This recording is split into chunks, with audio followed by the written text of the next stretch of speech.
Sid says, I'm getting this feeling that I would be alone for the rest of my life. Well, we all can feel that because we only believe what we see and what we know. If I don't see a lineup of a woman in front of me or another woman, I'm talking about anyone, not just me, then you may not believe because you don't see it. Or if you don't know some kind of a, I don't know, extraterrestrial terrestrial evidence that came and told you, you will meet someone.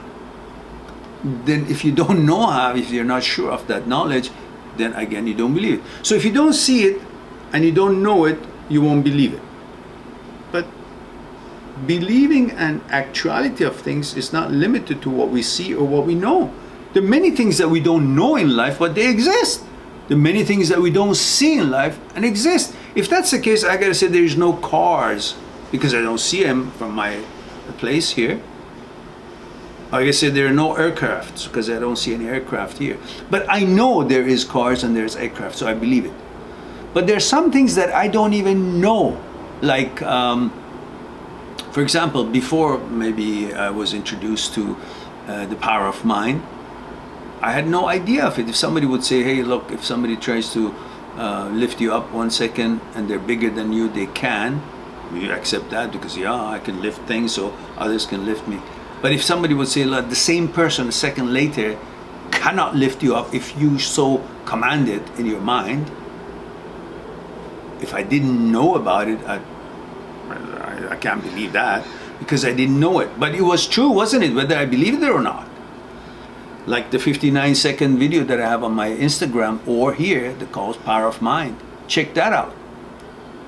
It's mind power or power of mind. 59-second, 1 minute. Pick that up and shows you the power that exists in us that we neglect. We are not aware of it.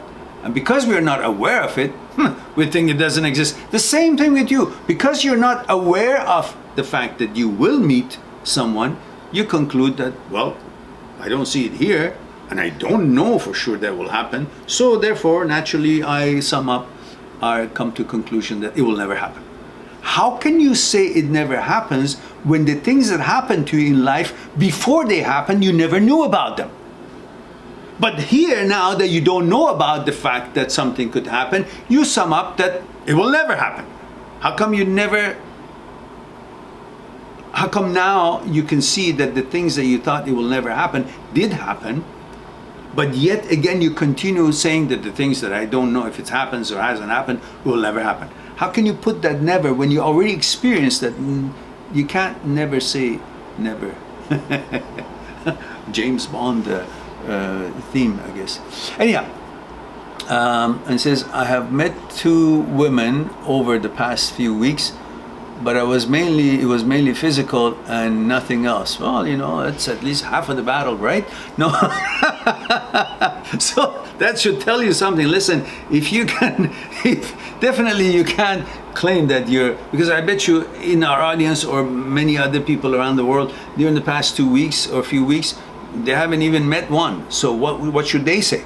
At least you know that, there's a possibility, you know, I can smell it. You know, like the food is being cooked and it's not ready, but you can smell it. Oh, it could be ready. There's a possibility. So at least you have that notion. How about the ones who don't even have that experience? So stop it, Sid.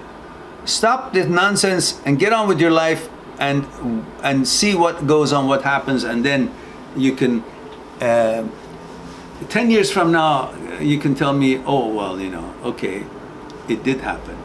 So that means you shouldn't have been so quick in judgment. So